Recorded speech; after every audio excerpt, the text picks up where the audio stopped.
We like to say that we listen to the land. We let the land tell us its story because that land, it does have a story to tell.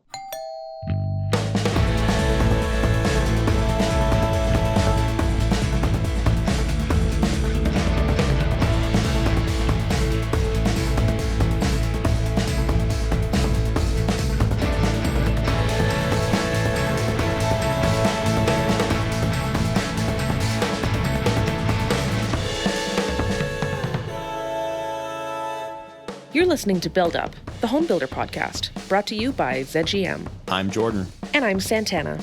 I'm a home building marketer, brand strategist, and your host of the Build Up podcast.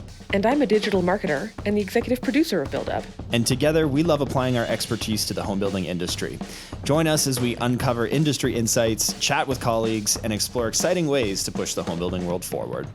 Jordan, today we have on someone whose work we've been a big fan of for quite some time now. Diana Carroll is a Dallas-based marketing manager for Hillwood Communities Corporate, a residential, master-planned community developer in business since 1988. Hillwood builds award-winning communities that generations of Texans love to call home, and Diana's marketing team does wonders for attracting those residents. So welcome, Diana, and Jordan, take it away. I want to dive in, Diana, a little bit on your definition of master planned community, because that is a word that we've heard before and we hear at different places across North America. But I'd be interested to get your definition of master planned community and what that means to you. Of course. So for us, master plan community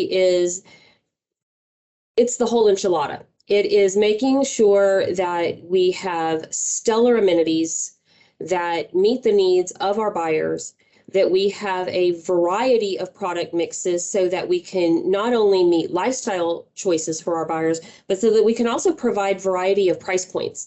It's very important for us when we create a community that we have a range of price ranges, because our communities feel like a sense of community because they invite all walks of life to live in our communities. We have young families, first-time buyers, people who have rented before, this is their first home. We have move up, we have move down. So we attract a wide variety of buyers. And so for us, a master plan community is really welcoming of all of those different demographics. They don't just cater to one lifestyle or one life stage. They really appeal to everyone. And so we make sure for us, a master plan community hits on all points. It has beautiful infrastructure that will support that community for decades. It has amenities that allow buyers to get together by themselves, with their friends, with their families, or with their entire neighborhood. And then it provides beautiful, high quality homes in a variety of price ranges and styles. That's incredible. I'm interested to know, where do you start? Is it you've got a piece of land and then you start? Do you find the piece of land that fits the vision? Where does that come from? So for us, it starts with the land. Sometimes we own the land. It's already in our portfolio. We are Hillwood Communities. We are the residential development arm of Hillwood Development, which means that we're in all facets of the real estate industry, from commercial and industrial and office all the way to multifamily and single family. So occasionally that property is already in the portfolio and it's just been on the asset sheet. But other times we go and we find the deal. And we go and we look for land in places where there is growth opportunity. We look for metro areas or suburban areas or even exurb areas where there is a demand for quality housing. And that's where the journey starts for us, is we find the land. Then we sit down and we figure out, what is that vision? We have a unique process when it comes to envisioning our communities. We call them innovation workshops. Some people like to call them design charrettes, but for our innovation workshops, we invite everyone who has a voice in what this community might look like to be a part of this discovery session.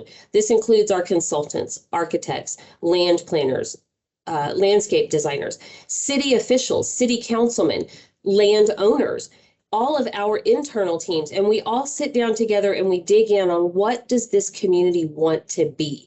And for us, it always starts with the land. What does the land look like? What does it feel like? And then how can that land help us build a better story and a bigger, more richer community? That's incredible. I love that community consultation to find out, what is this vision going to be for this piece of land? We like to say that we listen to the land. We let the land tell us its story, because that land, it does have a story to tell. One of our most successful communities is Harvest, which was the first agri-hood community in North Texas. and it's in the towns of Argyle and Northlake, which is on the northwest side of the Dallas-Fort Worth Metroplex. And that land had been a working family farm for generations. So that land was telling us, we want to be a farm. We want to participate in helping people have a very healthy, focused lifestyle, more of that farm to table lifestyle. And so the land definitely dictated the story of that community. This is one of the reasons that we had to have you on the podcast, because when we went to Dallas, we toured Pecan Square, and I remember looking at Jordan and being like, holy shit, we have not seen anything like this. And we work with a lot of home builders, a lot of community developers, but just what you're saying ties into why we wanted you on the podcast so bad, because a lot of times when people talk about community, they're talking about community in like sheltered fragments, right? They're talking about you're building a community, which is really just another way to say we're building a neighborhood. But you really build community in terms of you build community amongst the partners that you work with, amongst the homeowners, amongst the stakeholders, amongst your own team, like that true sense of community, which I think is such a great thing. For Hillwood Communities, I mean, number one, community is in our name. Community for us means more than a physical place. It's a feeling, it's an emotion, it's a sense of belonging. And so we let that permeate every corner and every facet of what it is that we do. Yeah, that's so incredible. And I'm so glad that we got into your definition of master planned community, because we've been to many master planned communities and they're very basic in comparison. So I think this is great also in getting into the context of when you're talking about master planned, you're talking about an absolute other level of master planned. Yes. And that's really exciting. So yeah, I love this community consultation, this design consultation that you have around the land, but there have to be some guiding principles you have or some essentials that you bring to every community and every one of those design committees. So can you talk to us a little bit about what those design essentials are or community essentials are? As I mentioned, community is on our name and it permeates every facet of what we do. And what we do for every one of our projects, whether it is a less than 1,000 acre master plan community or whether it's a more than 1,000 acre master plan community, they are all built on the same foundational guiding principles, which are sense of community, well-being, enrichment, stewardship, and innovation. Now, each of these communities, depending upon their size and their product mix and the buyer that they're attracting, will have a different level of delivery for each of those 5 guiding principles, but every one of our projects, it uses those 5 guiding principles to help craft what is the story, look, feel, emotion, and sense of community that it's going to be delivering to the buyers for that project. I love that. Does that then also play into the brand and the marketing for the communities? Believe it or not, where the guiding principles play into the marketing for our projects is through that lifestyle. It's that placemaking piece. The sense of community aspect, even though it's our number one guiding principle, it's the sphere that holds all of the guiding principles, because every single one of those guiding principles feeds into each other. They overlap, they integrate, they're woven together. And so for us, it's very important when it comes to marketing the story for our projects that, of course, when we first start out, we've got a little bit of stock photography. Everybody does, but we try not to use stock photography. We actually will use the lifestyle photography of our actual residents from our other communities to help starting to build that story for the new project. Because for us, it's very important to make sure that we are showing buyers what it is going to look like and feel like to live in that community. We have actually had buyers visit our Facebook page for one of our projects and tell their friends, there's no way this is real. It has to be stock photography. And then they go and they visit the community. And they are there on the day that a lifestyle event is happening, and they're speechless. They are really OMG speechless. It's not fake. It is real. These are the real residents, the real people who live in this real community. And so that's very important for us, because authenticity and integrity are foundational elements for who we are when we deliver a project. You know, the underlying aspect of this, I'm sure it comes from, those 5 guiding principles. It comes from, the design committee at the beginning. And and all of that permeates into, the marketing and the brand and the feeling of the community. Are there other things that you do when you start to market a community that build that sense of lifestyle and community? Yes. We want to make sure that all of our marketing is authentic. We use lifestyle photography, we use resident photography, we use resident testimonials. We want to make sure that people don't feel like they're being sold, because yes, we are selling a community, but we're really selling people on the idea of what it's going to feel like to live there. And so for us, organic is our number one driving element. Organic search, organic video, organic social media, because we want it to be real and authentic. But one of the things that is super important for us is video. We love video because it can tell a story so much better than even a still photo. And in this day and age, consumers' attention spans are so split. They are so bifurcated, and it's almost ADHD when it comes to the media environment out there. And so video is one of the best ways that we can convey a sense of what it's going to feel like to live in that community, to live in that home, or to be a part of that neighborhood. Yeah, that's so important. And that's such a challenge when you're marketing a brand new community on day one, because you're starting with essentially nothing. You've got a piece of land. And to play off of that, the next biggest component of our marketing programs is our realtor base. I don't know what, I know your podcast probably goes far and wide, but here in North Texas, or even in Texas as a whole, because we have other markets. I'm in Dallas-Fort Worth, but we also have projects in Houston and in the Austin markets. But for us, our realtors account for 70 to 80% of our sales. We value our realtor partners.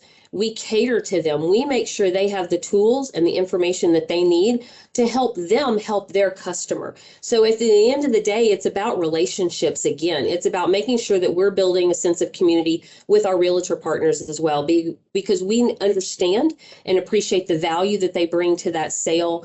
They become lifelong friends with their buyers, and they become lifelong friends to us as well. So particularly when we're launching a new community, we start with that realtor community because they're going to be the first ones to be able to bring prospects to our door. 70 to 80%. That's incredible. I've never heard that level of sales coming from realtors before. You wouldn't think that realtors would play such an important role when it comes to new construction sales. But there's a couple of things you have to consider. Your buyers who are move up or move down buyers probably already have a home. And so they've got to sell that home. And you can't sell an existing home without a realtor because there's practically no way. There are disruptors in the industry, obviously, like your Open Doors and your Redfins, who are trying to bypass that whole realtor transaction.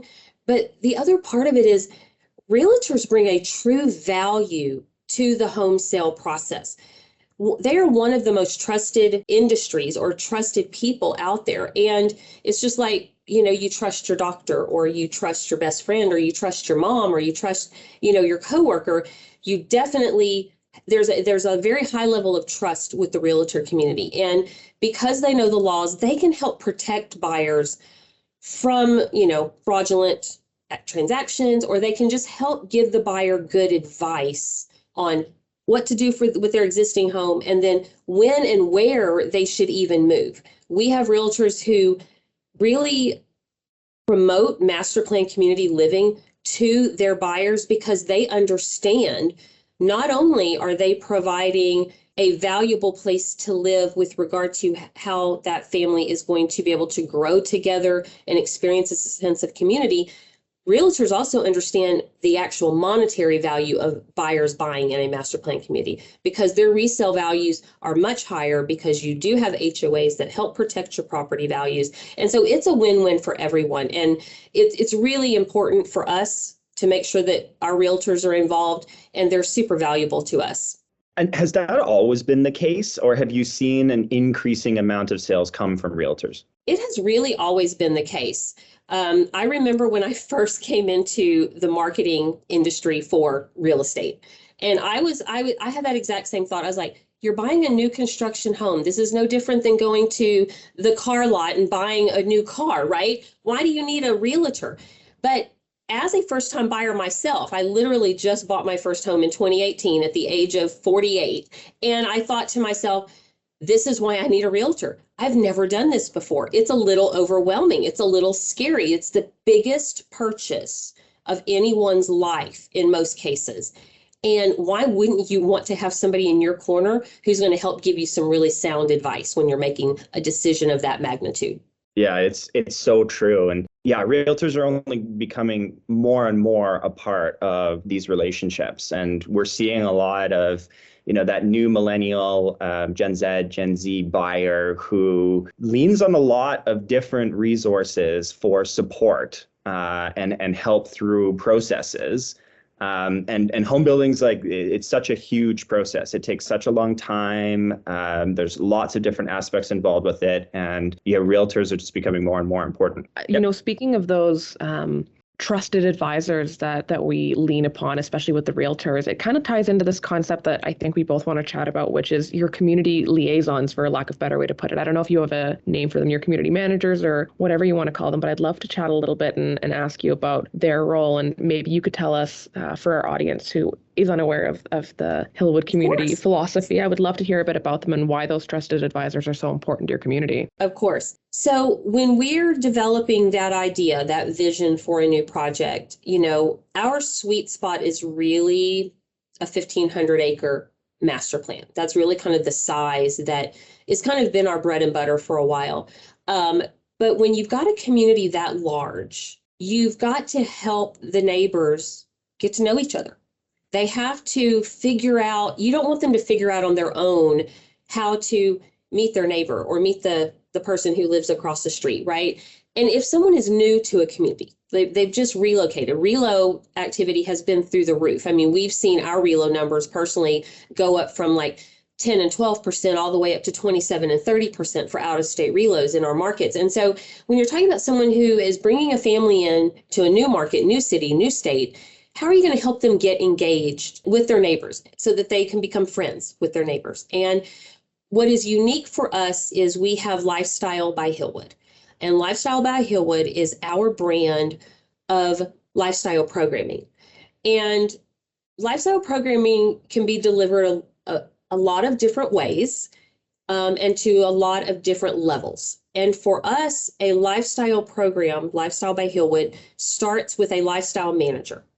And that lifestyle manager works in that community Tuesday through Saturday. They work every Saturday unless they're on a vacation. But they're not just an activity director. So don't think Love Boat. This is not an activity director, okay? This lifestyle manager is truly helping these neighbors get to know each other and build lifelong friendships. And they can do it by as simply as helping introduce the 9-year-old boy who's upset that his dad got a new job and they had to relocate to Texas from Illinois, and he's lost all of his baseball friends, right, from his Little League team. This lifestyle manager can do something as simple as helping that little boy meet other 9-year-old boys in the community who love to play baseball. I mean, it's something that simple, just helping people do life together. And so it's more than just creating activities, it's creating ways for neighbors to engage with each other, but then it's also inviting the schools into that conversation. On-site schools are a tenet of what we deliver. It is rare that we deliver a master plan community that we don't work with the school district to be able to help provide an on-site elementary school in our neighborhoods. It's rare that that doesn't happen. In some of our communities, if they're large enough, they get more than one elementary school. Harvest is another example. Harvest actually straddles 2 different school districts. It has 2 on-site elementary schools, one for each school district within the community. And so we invite the schools into that lifestyle program so that there's a connection there. So it doesn't feel like there's work and there's school and there's home. It's all together. The next thing they do is they throw their arms around the surrounding community. They invite the local businesses in to be a part of that community, sponsoring activities, sponsoring bounce houses, whatever that may be for that particular group or activity or event. We're trying to make sure that it all feels connected so that it feels natural and authentic at the same time. With a lot of people working from home and with Amazon Prime, you don't really ever have to leave the community, do you? That is the beauty of our communities. They have such an elevated level of localism to them. And that's localism in a good way. I mean, buyers have been looking for localism for years. COVID just accelerated that. And buyers are really looking for a one-stop shop, so to speak. They want to live in a community that feels like the communities they heard their parents and their grandparents grow up in, where the grocery store was right around the corner, the dry cleaner was right around the corner, the school was right around the corner, the fire station was right down the road. And so they were very, very cognizant of that feeling, and they want that. It's a little bit of a nostalgia, that kind of American dream nostalgia. And so that localism is just enhanced by our lifestyle programs and the way that they bring all of those elements together authentically. And you're correct. The buyers, for the most part, they only have to leave our community if they're required to go to their office a few days a week, or if they travel for business. In terms of a new community project, at what point do you hire the lifestyle manager? Oh, there's no like magic number. It just kind of starts to when it starts to feel natural. For example, Pecan Square, I believe we broke ground on that project in 2018, grand opened in 2019, and we brought the lifestyle manager on in 2021, very early 2021. So I think we had about 125 households at the time. So that kind of is just the start of it. And then how we continue to grow that sense of community is the minute a buyer signs a contract in our communities, they are immediately engaged with the lifestyle program. They get to be a part of the lifestyle program and the activities and the events and the clubs and the groups, even before they've closed on and moved into their house. Oh, really?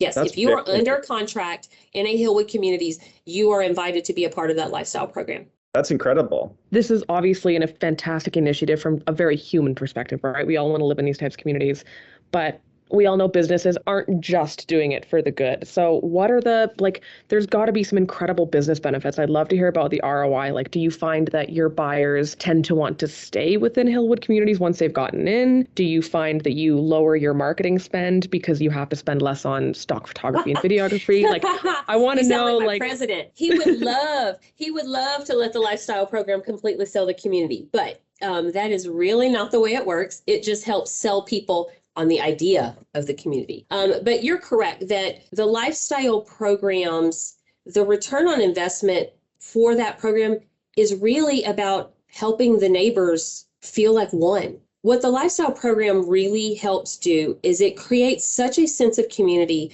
that buyers don't want to leave, and they want their friends and family to move there and live with them. So examples, it is not uncommon in our communities for the kids who now have kids to invite their parents. You've got to come live here, and the grandparents will move so that they can all live in the same community so they can be near their kids and their grandkids. We have got buyers that we've got a builder in one of our communities that's on 3 different product lines. And when they added this new product line, their buyers from 8 years ago were ready to downsize. They bought that same builder in that same community as a move down buyer. So that is what I mean. We've got buyers who stay in our community and they're on their 4th home, because that's the beauty of the product mix that we provide, coupled with that lifestyle program. It creates a true place that people do not want to leave. I really get a sense that people are kind of at the core of everything. What do people need? How do people live? And that people experience. Here's the thing. When I started in marketing 30 years ago, I've been at this for a while. I swore to myself that I was not going to work in marketing and advertising unless I believed in what I was actually marketing and advertising for. And when it comes to industries that I've always felt like I could connect to, one of them is healthcare. The other is the home building industry. And at the end of the day, what those two have in common is they're a people business.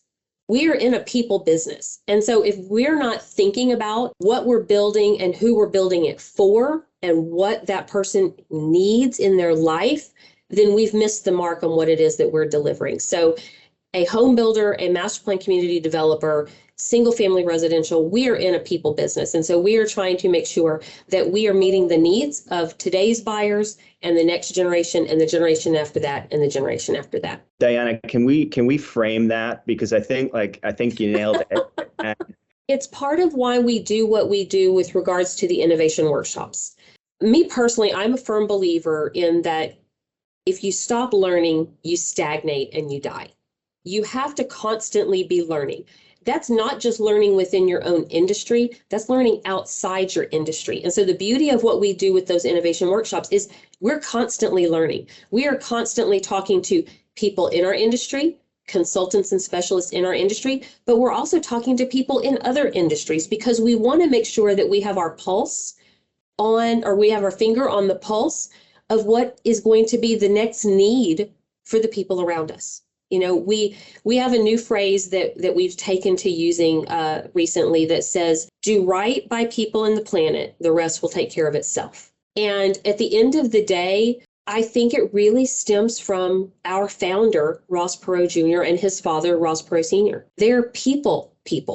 We are all about relationships within our coworkers, within our consultants industry. And so at the end of the day, we're about relationships out in the broader world as well. And how can we do something that benefits the world and the planet around us? And it starts with people. Everything starts with people. And that is what is a core for us, for sure. In season one, we had a word that we felt sort of reflected a lot of the conversations that we were having and was sort of a in the moment kind of trendy piece. And for season one, it was convenience.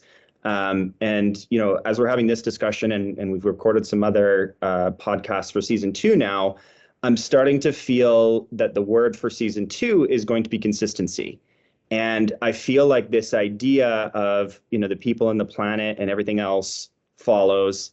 If you're consistent on people and planet and that focus and that purpose, I just feel like that consistency is so important. And if you do that thing really well, everything else falls in line. That's why we always go back to those 5 guiding principles. That is our compass, so to speak. It helps make sure that we're pointed to a true north. That true north is people, delivering what people need, delivering beautiful, attainable, quality places to live. Because at the end of the day, that's what people are looking for. They're looking for a beautiful, quality place to live and raise their family. And they want to feel wonderful where they're doing it. And so those 5 guiding principles help make sure that we deliver just that, Jordan, that we're delivering consistently every project, every time. Every project's different. Every project has a different size, a different product mix, a different group of builders, a different amenity mix, a different theme, a different vision. But at the end of the day, they all deliver on those 5 guiding principles. And that's what helps make our communities last. It's why our first community that we built in 1988 still has incredible resale values. It's still beautiful and people still love to call it home. This is a really quick aside, but I think it nails the point pretty clearly. I went to In-N-Out Burger yesterday, and I don't think it's been around since 1948, and I know that because I read it on the fries package. But that's marketing at work for you. Yeah, and I feel like they really haven't changed very much since 1948. Like their menu probably hasn't changed, their uniforms haven't changed, the restaurant hasn't changed. Like talk about consistency. That's a very long time to be very consistent. But they're very popular. And that's, you know, that's another thing that as a marketer, again, I've been at this for a long time. I'm older than I look. And that is one of the things that really drives me the most nuts is, you know, we have lived in what we call a marketing society since the 1950s.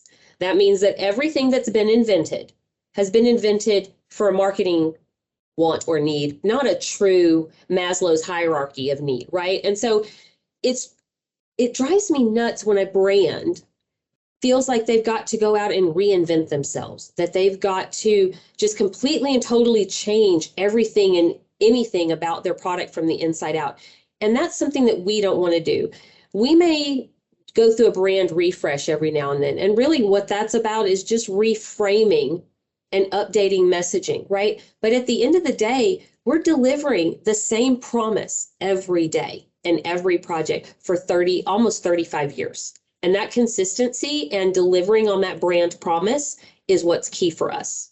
The evolution is very important for every brand, and taking a look at how people have changed, how the way lives have changed and living has changed.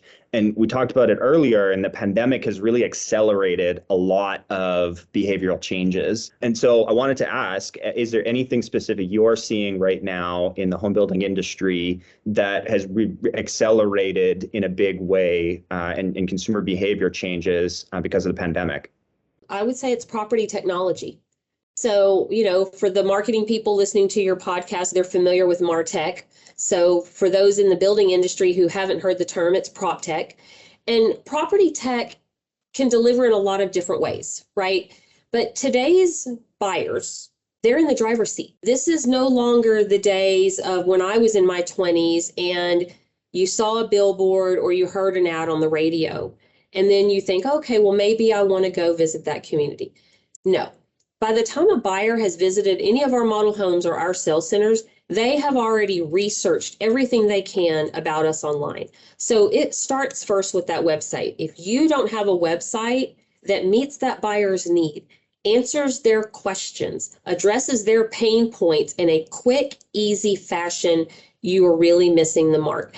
They will leave a website if it doesn't load quickly or if it doesn't answer their questions. So make sure that you're delivering what they need, where they need, when they need it. And so that's a part of integrated marketing, right? Is making sure that your message is tailored to your audience and delivered where it needs to be delivered when that buyer expects to get it.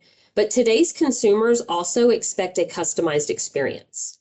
And that's where property tech is really ramping up, particularly with augmented reality. We've all heard of virtual reality, but augmented reality is going to be the next big thing. And virtual reality is, just kind of really has been embraced by the home building industry.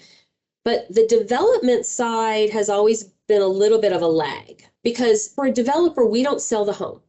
We sell the lot and we sell that lot to the builder and then the builder sells the home. So us in marketing for master plan communities, our job is to deliver traffic. But today's buyers, they can't just come to my project's website and be delivered a story about what does lifestyle and product look like there. They want to continue their shopping experience without having to go someplace else.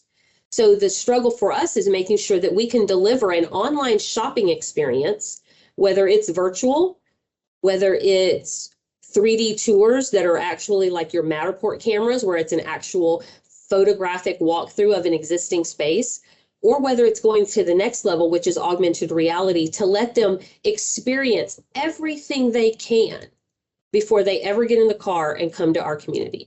But they've got to be able to do it on the development's website without having to redirect them to another website and another website and another website. And so that's kind of our challenge right now, is balancing that property technology on our websites to where we do what we do best, which is sell community. And we let our builders do what they do best, which is sell homes. But how can we deliver them buyers who have already done all their research so that they can walk in that model home and say, I've already found the home I want. Tell me what lot I can build it on and what my color choices are. Last year, we looked at, there was some research that came out about new car sales. And they said, I think it was, 10, maybe 5 years ago, customers would visit 6 to 8 car dealerships, test drive the vehicle, feel the vehicle, see the vehicle, and then decide which one they're going to buy. Today, it's 2. They're no longer going around and doing their shopping in the real world. They're selecting their finalists online, and then they're going maybe to make their final selection or maybe try 1 or 2 in real life, but they're making their decision that way. So for marketers to think that, oh, well, they'll come to the community and they'll experience, that's great. We can just have a very basic website. That's not the answer anymore. You need to have a very fulsome website with a lot of content and detail, because a big portion of the customer shop is going to be online before they even step foot in the community or the home. Correct. I mean, buyers want convenience, and it's not just, and this has been coming for a while. COVID just exacerbated it for sure and sped up the timeline. But buyers expect that when they come to our website, they want to be able to see everything about that community, soup to nuts, in one place. And if I have to redirect them to, one of 9 builders' websites, that's not a good experience for them. And so we have got to, as developers and even as home builders, we've got to make sure how we make things easier for the buyer rather than trying to, probably one of my biggest pet peeves as a marketer is when a marketing program is really trying to direct the buyer on the journey that you want them to follow. That is not the marketing world that we live in anymore. It's more of a flywheel. It's less of a funnel. It's more of a flywheel because the buyer is constantly turning it. They are constantly turning the wheel. They're finding it on social media. They're finding it on TikTok. They're finding it on their website. They're talking to their friends about it. They're driving around and got their, significant other in the passenger seat on their mobile phone. They're scanning QR codes. We live in a very bifurcated marketing media landscape now. And yes, it goes back to Santana's original question of, we would love for our story to be able to reduce our marketing spend, but that's not going to happen. We have to be in more places at more times because we have to be where the buyer is when the buyer needs to be there.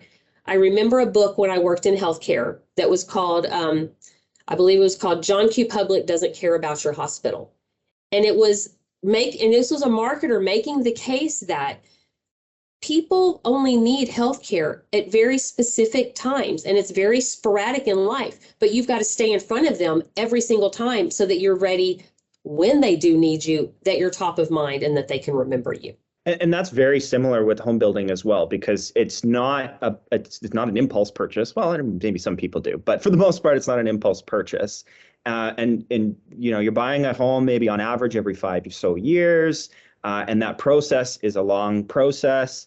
And so, it's very similar. We're not, as a builder or a home developer and a community developer, you do need to always be in front of them in order to be there at the moment that they need them. But it's not a constant need. And the next part of marketing technology that home builders and developers both need to figure out, and we're working on it at Hillwood, is that part where, because the home buying process is typically a 9 to 12 month process, because most buyers don't buy a spec inventory home that's sitting on the ground. They usually are going in line to have their home be a to be built home, which in COVID times is still sometimes, depending upon the market, 10 to 14 months. Whereas, 3 years ago, you could get a home built in 6 to 9 months. Now it's pushing out 12, 14, sometimes even 16 months. And so it's a long process. We've got to figure out from a marketing technology perspective how we can do the same thing that Amazon and all of your other retail giants are doing out there, that when they come back to our website, that our website remembers that person has already been to our website, that they've already seen that home, that they've already visited the page about the schools, that they've already visited a page about the lifestyle program, and then deliver up a customized message to them to keep them engaged so that they remember, oh yeah, that's exactly why I was looking at this project, because I fell in love with the schools. Or that's why I knew I needed to live here and take my wife or my husband out there, is because I need them to see this lifestyle program. And we've got to figure that out in the home building industry, and we're not quite there yet. Our industry is the one that has kind of lagged behind, but we've got to start learning the lessons that the retail giants have learned, and we've got to start employing that technology to make the buyer's journey easier. I want to talk about your builders for a minute. The builders are obviously a very important part of the whole process because they're the ones that are doing the final deal with the customers. So how do you go about identifying and selecting the builders that are right for Hillwood Communities? What are the qualities and what are the elements that are important to you that qualify a builder to be part of a Hillwood community? We obviously have been at this for a while, 30, almost 35 years. And so we have a combination of private local builders, and we also will bring in your national names, right? And so what we look for in our projects is that right mix, that right balance of being able to deliver a variety of home styles, home sizes, home options, but also home prices. So we've got to so a lot of our builder selections are about making sure that we've got that great range, so that we've got something for the first-time buyer, but that we've also got something for a move-up buyer. And so it starts there with determining our product types, how many we're going to have, And then we look at our builders that we have relationships with, and we look at their product. And does their product, is it beautiful?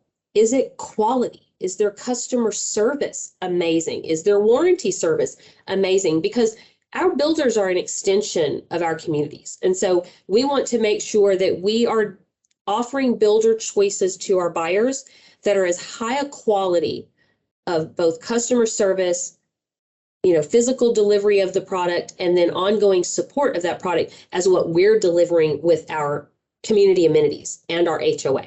And so for us, it's their reputation, their scores with their customers, and then their ability to also keep their finger on the pulse of what the buying public is looking for on design trends. So we're going to make sure that we invite builders to bid on our projects who are keeping their eye on what are the design trends, so that we're not delivering a product that's out of touch with the buyer's demands for this day and age. It's such a complex job, having, all kinds of age groups and demographics for first new home buyer home, all the way up to second move up and everything in between. How do you tackle that from a marketing point of view without, having to spend hundreds of millions of dollars to reach every eyeball? Are there things that you do that you put in place to make sure that you're, in front of the right eyeballs, but that's a very wide customer base?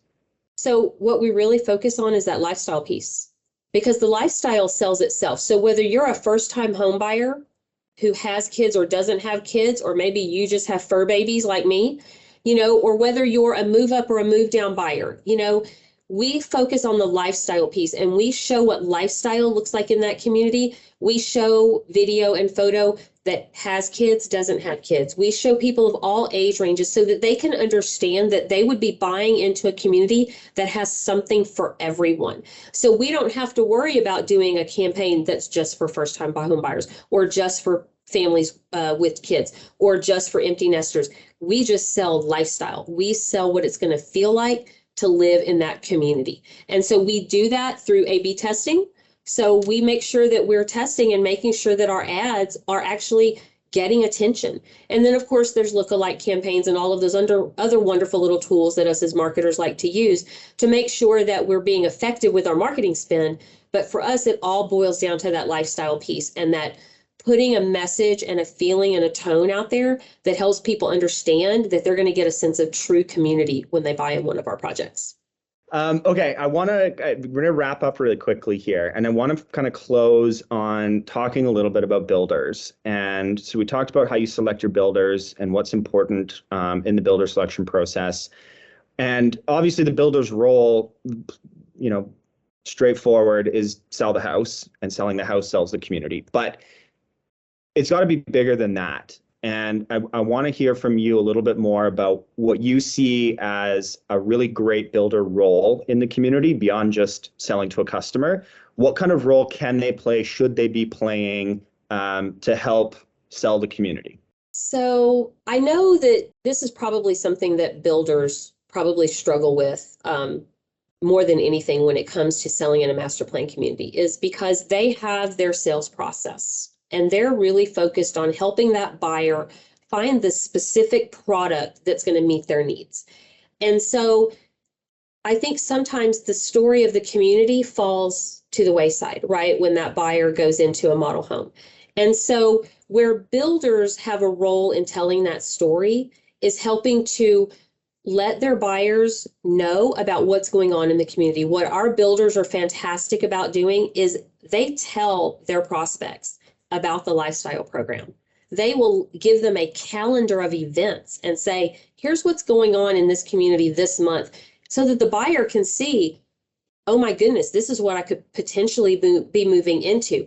And for us, at the end of the day, that's what we need our builders to do, is just to remind people that you came here for the community, but we're going to sell you on this home, right? And so we don't rely on our builders to sell the community. That's our job. But we make sure that they have the resources, and then we engage them.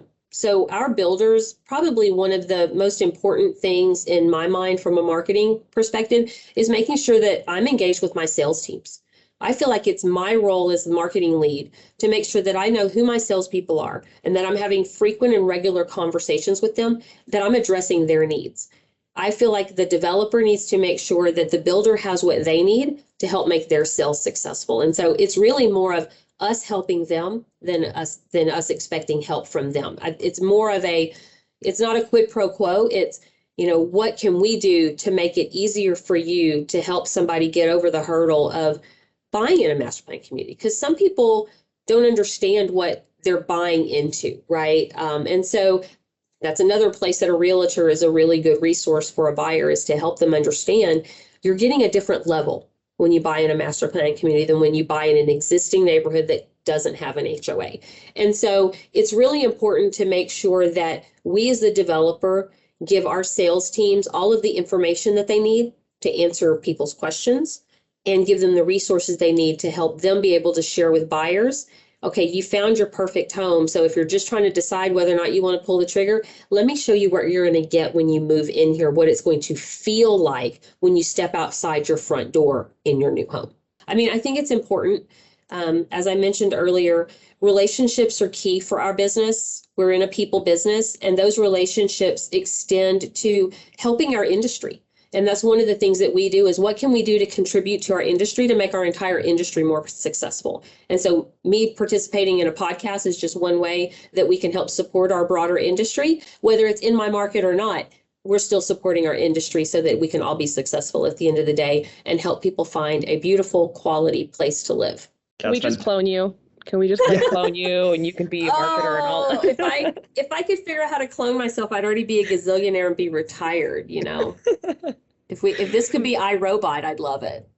Yeah, we would love that too. Well, thank you so much for chatting with us today. I'm only cutting Jordan off because we could sit here and chat forever. I think we're all very aligned. Wonderful. Well, anytime. Glad I could help.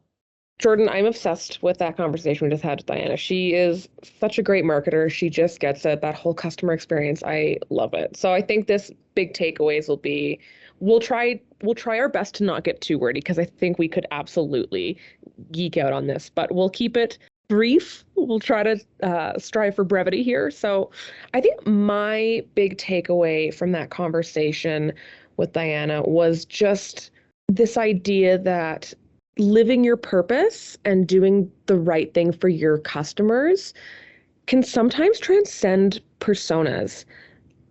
So just a little bit of behind the scenes. Jordan and I are actually both the co-chairs of our internal agency diversity, equity, and inclusion committee. And we've been working on revamping our personas lately in-house, because what we find is that a great product that solves a pain point transcends these artificial buckets we put on people. And I always think back to that example of that terrible Bic pen campaign that failed so badly because it was pens for women, and they were just pink pens and people hated them. And so I think sometimes when we get too nichey in our who is this for and what did it serve and who are our personas, you lose sight of the fact that just make a really good product, understand your purpose, and your people will find you. You don't need to get really weird and contrived about it. So that's a really long-winded answer, but that's my big takeaway. How about you, Jordan? Yeah, great takeaway, Santana. And I think it's such a valid point in that you take a look at, the last 5-ish years, let's call it, digital marketing has really given us the opportunity to be hyper demographic, targeted, ages and locations and, all the demographics that you can pour into, this is exactly what our customer looks like. But what it misses, and I think is your point and the point Diana was making, is that sure, that stuff can work and that stuff is relevant, but more importantly, if you just tell your story and what your product does and the solutions for customers and the benefits, that transcends demographics. It doesn't matter your age or your height or your background or your race or any of that. If it meets the needs and solves the problem, it's the right product. And I think that is just so important. And I love it. That was such a good conversation and it's such an important takeaway. And it's going to work its way into mine. because that's how this works. And I said it in the episode, and I'm gonna make the claim right now. So season 1, the word was convenience. Season 2, I'm feeling it. I feel like this is something, it's being more talked about in the world right now from a marketing point of view. I'm seeing more articles on it. I'm seeing more people write about it. And we talked about it in the episode, and to your point there as well, there's a level of consistency. That's going to be my word for season 2. And simplicity, like consistency in what you are, who you do, your purpose, your product. Find that thing, be consistent on that thing, be consistent on that thing for a long time. Consistency, I think, is so important. And if that's what you're about, be true to that thing, find it, whatever it is. And then let that sort of run everything. When we talk about consistency, we mean in your brand purpose and the problem you solve. Products will evolve, ways of doing things will evolve. Yes, we expect you to evolve. That's just like table stakes of doing business in 2022 is evolution for customer needs. But we just want you to be consistent in your purpose and in being and staying committed to the problem you set out to solve for your audience. Yeah, absolutely. And when Diana talked about it, she talked about people. People are never going to change. Well, sorry, people change all the time. But the idea behind, finding what's important to people and how people live and meeting the needs of people, that is what you be consistent on. Yes, how you execute that and the products and everything else will change over time. But the nature of why you are doing it, the purpose, be just unapologetically consistent on that, I think is so important. And I think, I made the quick reference as well on In-N-Out Burger. Like, honestly, it's just, they do a great burger. That's their thing. They don't do anything else. They don't care about anything else. They just do a really great burger. They're not introducing new burgers. They don't have an expansive menu that has new trendy things. They don't want to change what the restaurant looks like or what the experience is because they just want to do a good old classic burger stand. And that's what they do 100% every day, nonstop. And it works so well for them. And they're so busy and they're so popular. We could talk forever, so we're going to wrap it here. But consistency. This has been Build Up, a ZGM podcast. If you enjoyed this episode, please rate and subscribe on your favorite listening app. Thanks to Shelby, our editor, Santana, our executive producer, Scott for our original music, and you for listening along. Be sure to follow us on your favorite social platform at Build Up Podcast.